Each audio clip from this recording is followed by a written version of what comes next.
Good morning, Cornerstone family. It's great to be here this morning. I appreciate Rich Sherwood last week delivering a great message on relationships that allowed Karen and I to get away for the week, and we enjoyed our time. We went down to Cabo, and it was an amazing time. But I gotta say, sometimes you try to make up for a past mistake, and that's what I was doing.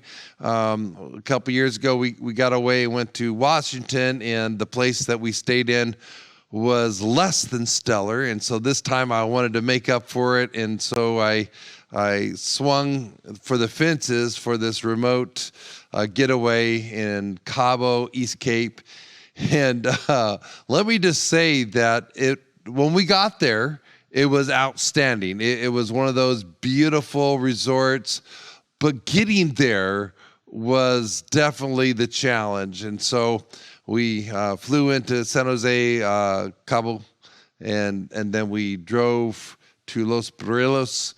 And then from Los Barrios, it was about a 45-minute trek to this resort. And it was literally off-road, by Jeep, the last 20 minutes of the off-roading, and it was crazy. We're going through this washes and stuff. The GPS is taking us. We're going through people's property where you have to move the fence out of the way to get your car through. Make sure you keep the goats and the sheep and the dogs in and then get through the car and then put the gate back on. But that was nothing compared to the last 15, 20 minutes as we're climbing maximum 2 miles per hour on this cliff edge, and it's just like death-defying. This cannot be the road. Oh, but it is. The GPS was correct, and we finally get there to our destination. I got to say, the last maybe 15 minutes, Karen was in tears because it was scary. But once we got there, it was gorgeous, and so we're asking locals, hey, is there another way? And they're like, no, this is the way people come. Like, really? Well, there is this little airport, and it's like, there's no way I'm doing that. It's like very short strip airport. I'm thinking, I'm seeing planes come in on that, and like they're barely stopping before the end. I'm like, no, that ain't happening either. We do find out there is another way out. It's another 10 miles, but it is still through this rough terrain, but at least it's not these edges of cliffs and stuff. So just all to say, sometimes in, your communication, things are missing. And we don't always do our best, but we had a great time, and we caught some fish and brought some fish back, so we'll have a fish fry. It was just a really memorable time. Some of it terrifying, but most of it being just absolutely great. Well, today, as we wrap up this series on relationships, here's our big idea. If we want healthy relationships, we must apply God's wisdom. And today we're going to talk about communication. And if there's just one thing that can make a difference, is to be a better listener. I think that would help in our homes. It'd help in our workplace, in our relationships, in our community. Just listen better. So I'm going to give you three ideas this morning from God's word that James gives us, how we can listen better, how we can improve in our listening skills. So this is James chapter 1, starting in verse 19. James says this, "Understand this, my dear brothers and sisters, you must all be quick to listen, slow to speak, and slow to get angry." Man, if we could just do that one verse, that would improve all of our relationships. Just be quick to listen.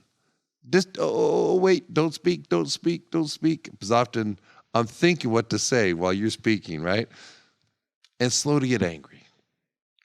He says, human anger does not produce the righteousness God desires. So get rid of all filth and evil in your lives, and humbly accept the word God has planted in your hearts, for it has the power to save your souls. But don't just listen to God's word. You must do what it says. Otherwise, you're only fooling yourselves. Well, today, the topic is how to be a better listener. Let's take this one step at a time. First step, consider the other person. We're going to become a better listener by considering the other person. So he says, understand this, my dear brothers and sisters, you must be quick to listen, slow to speak, slow to get angry.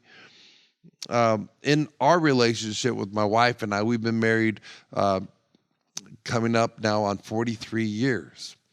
And it takes give and take. It takes understanding each other. It takes knowing that you're two different people with different backgrounds, and the processes that you went through in those backgrounds. That's going to make a difference how you communicate, how you listen, how you understand one another. So, for example, our family of origin is quite different. My family, Karen's family, and Karen's family is very unpredictable. She said that what might be, right or wrong on Tuesday could be totally different on Friday. Well, that's very frustrating as you're growing up, as you're like, I don't know. Is today that is something that's just terrible you can't do, or is that no, you can do that. That's okay. It's very frustrating, and so she became very analytical, trying to cope with that, right? It's like, I don't know. Is that okay today, or is that not okay today? My family growing up was very chaotic. It was very abusive. And so in that situation, I wanted to control things because things were out of control. And so in my nature, I want to control things. I don't like chaos. I don't like abuse. Both of us, we grew up in homes that were very strict, different, but very strict. And so, I might be more apathetic. She might be more apathetic. I might be more explosive, just how I handle things. She's definitely more of a people pleaser. She just wants peace at all costs. So she'll sacrifice her everything, right? Understanding each other, kind of understand where they're coming from, this is going to be very important. Psalm 139, this is a prayer of David, and I think it's a great prayer for us as well. He says, search me, O God, and know my heart. Test me and know my anxious thoughts. See if there's any offensive way in me, and lead me in the way everlasting. God, what's going on? What's going on in my heart? What's going on? Why am I escalating this? If I'm going to listen, if I'm really going to listen and understand better, ask those questions. God, what's going on here? Am I escalating this because I'm feeling threatened? Am I escalating this because, I feel like I'm not being heard? Is things out of control? So I just feel like I got to put both hands down and say, no, we're going to stop everything right now. What's going on? This is going to help us listen better. Asking yourself if you know the person you're talking to, maybe why are they escalating things? As you get to know each other better, you may understand, you know what? I think they're escalating this because they're feeling threatened. Things have gone from a 2 to a 10 all of a sudden. What's going on? Consider the other person. Where are they coming from? Consider them. What's going on? You want to become a better listener. The second thing is to be curious, not furious. So ask questions for deeper understanding. Go deeper on this. Be more curious. Repeat back what you think you heard or what you think was said, because there's this always what you said and what they heard. Not always the same thing, is it? Right? And you'll notice that as you grow in your relationships. It's interesting how many college courses I've taken, and I'm sure many of you have taken college courses on becoming a better communicator. I haven't seen one course on becoming a better listener. But, this is important. One of the first steps in communication is to know your audience, right? Well, there's always what you say and what they heard. And there's what you meant and what they understood. And it's so different, right? And so this is the dance. This is the dance that, especially in marriage and relationships and your family, the world that your kids are living in is not the same world that you lived in or are living in now. Their friends, the dynamics at school, it's different. And so for us to really start to listen, to really understand one another, ask questions, go deeper, be more curious, less furious. So be more curious, start to ask questions for deeper understanding, and then try to repeat back what you think they're listening, what they're hearing, what they're understanding, and you might discover, wow, there is definitely a gap here in our communication. James says, understand this, my dear brothers and sisters, you must be quick to listen, slow to speak, right? James is helping us to understand that there is often a breakdown in our communication. And often we're listening, but we're listening for how we want to respond instead of just literally listening and trying to be curious, trying to understand them better. I'll tell you what, this will go a long ways in your parenting skills. This will go a long ways in your marriage. It's going to help you at work. Peter talks about husbands and wives, and he says this in 1 Peter 3:7. He says, in the same way, you husbands must give honor to your wives. Treat your wife with understanding as you live together. Treating each other with understanding, this is so important. It's a life skill. She may be weaker than you are, but she is your equal partner in God's gift of new life. So physically, as husbands, yeah, you may be stronger physically, but understand this, you're equal, that you're both children of God, that you're saved by grace and God's mercy, not by your own works.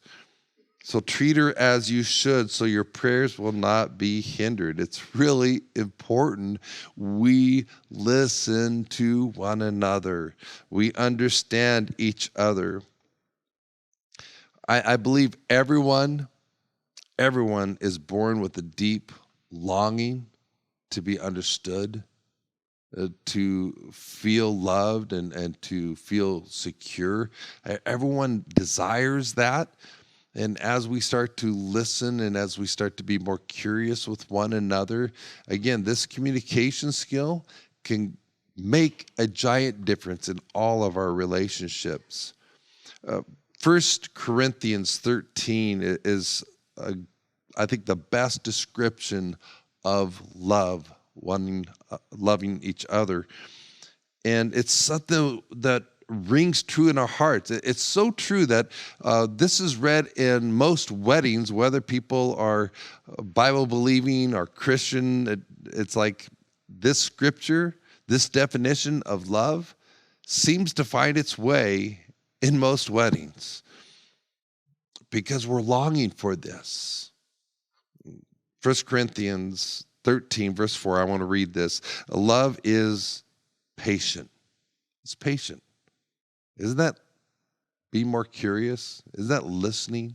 Isn't that something that we want? Patience with each other.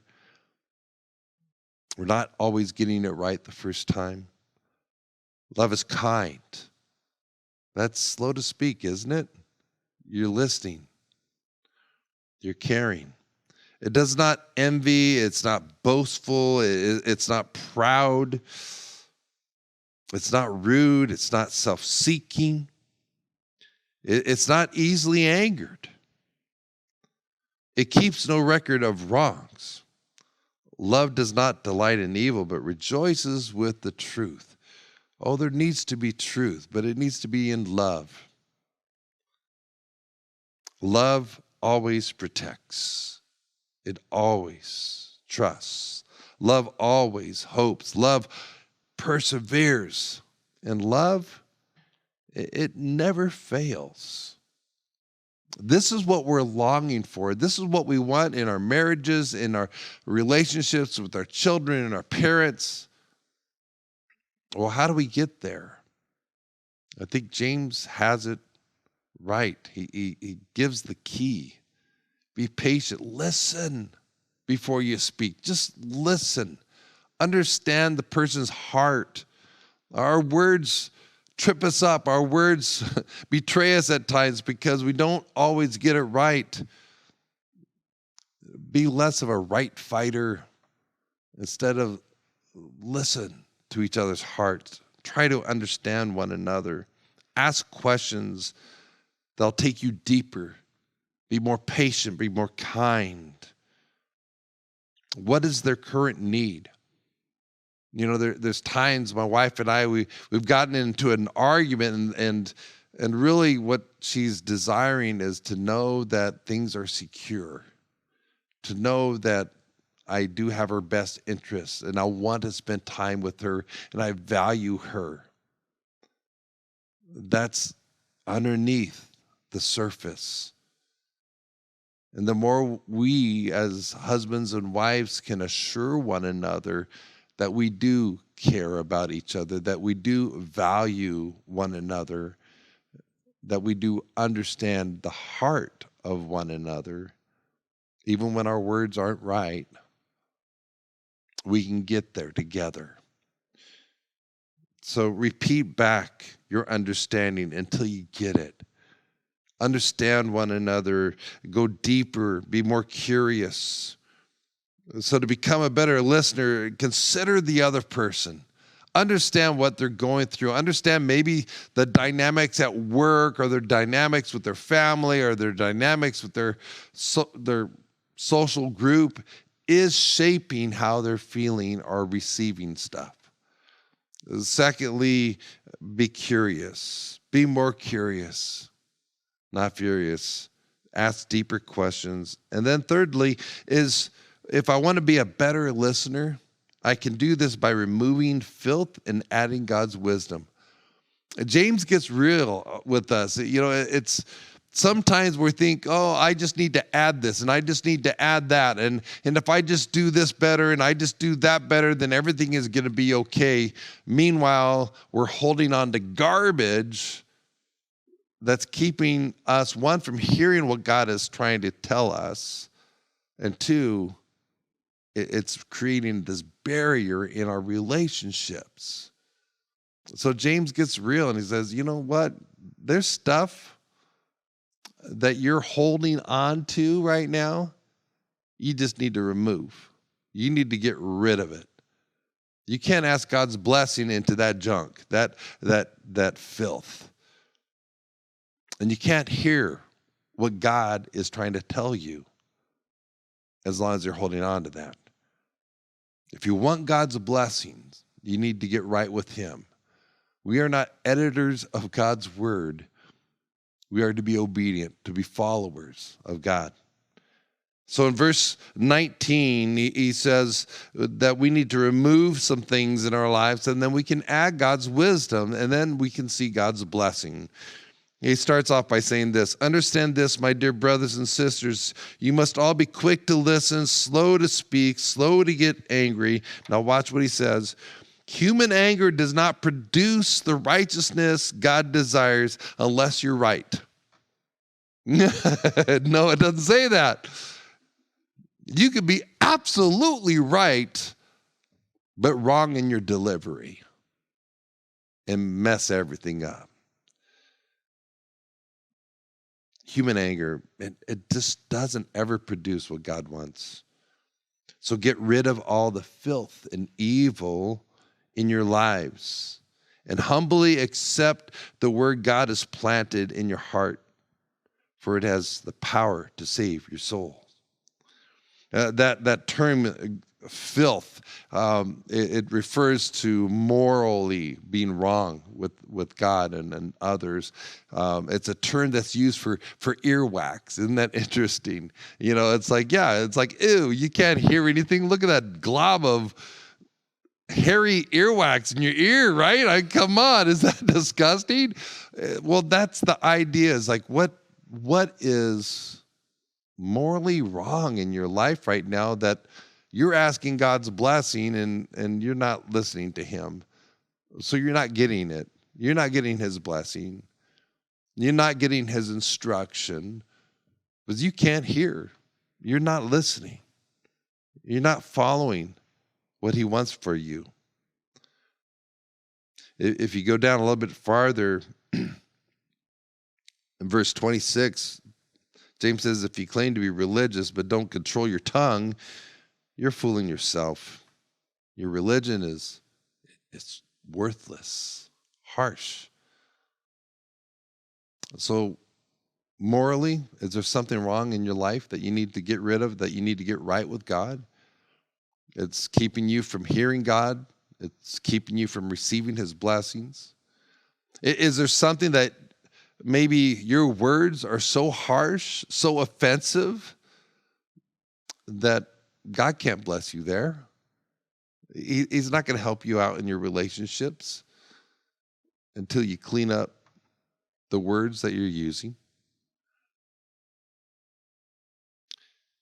In James chapter 3, we started with this passage, and I thought this would be a great way to end this series. He says, if you are wise and understanding God's ways, prove it by living an honorable life.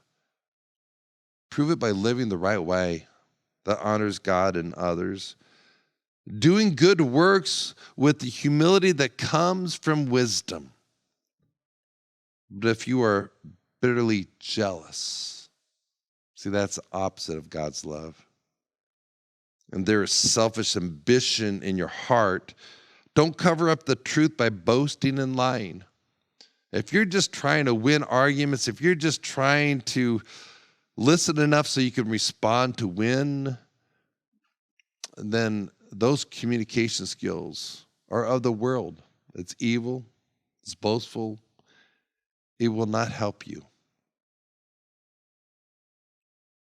But if you're bitterly jealous and there's selfish ambition in your heart, don't cover up the truth and with boasting and lying. For jealousy and selfishness are not God's kind of wisdom.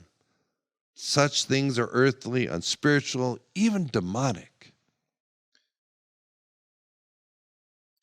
He says in verse 16, here's the key. 16 and 17, he says, for wherever there is jealousy and selfish ambition, will find disorder and evil of every kind. But the wisdom from God, it's from above. It's first of all, it's pure. It's also peace-loving. It's gentle. Isn't that listening? Isn't that caring about what the other person, what they're going through, or they're receiving things because maybe there's fear, there's hurt, some past hurt they haven't really walked through? Can you be more understanding? Can you consider their heart, their position, where they're coming from? Be a little bit more patient, a little bit more kind, gentle, peace-loving, gentle at all times, and willing to yield to others. You don't always have to get your way. On this issue, maybe you can yield. It's full of mercy and good deeds. God has showered us with mercy. In fact, his mercy is renewed every day because that's the God we serve. We're saved by his mercy and his grace.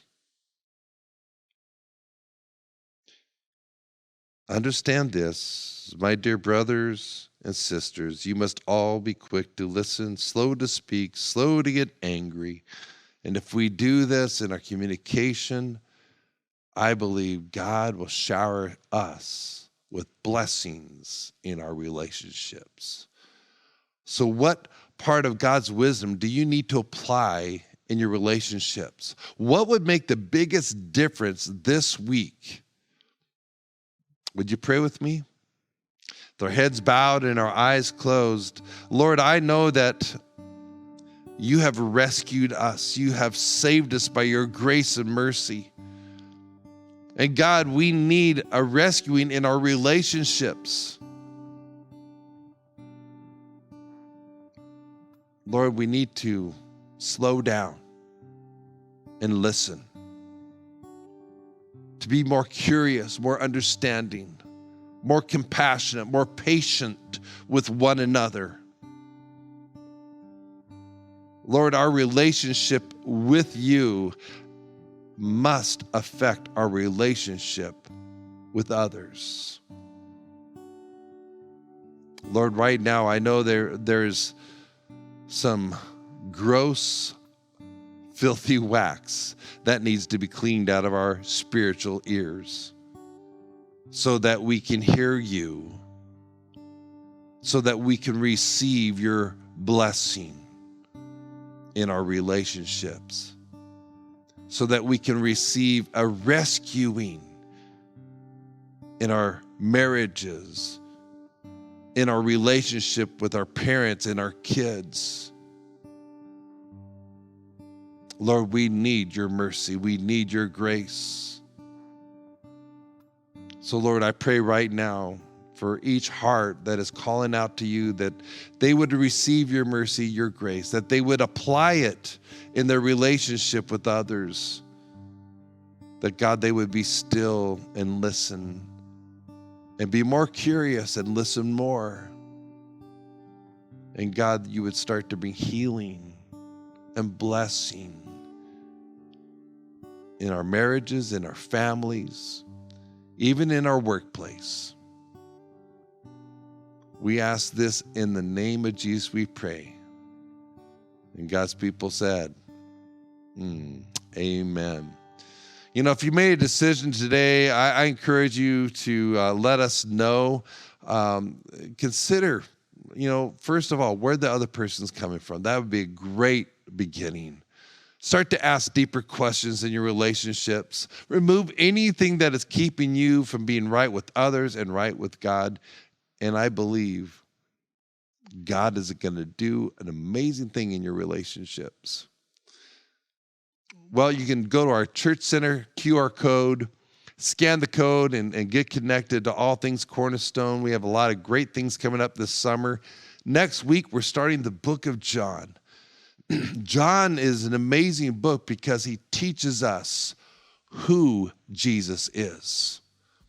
He goes beyond the life and times that Matthew, Luke go over. He gets into who Jesus is, that he is God, that he is the creator of the universe, and therefore he is Lord.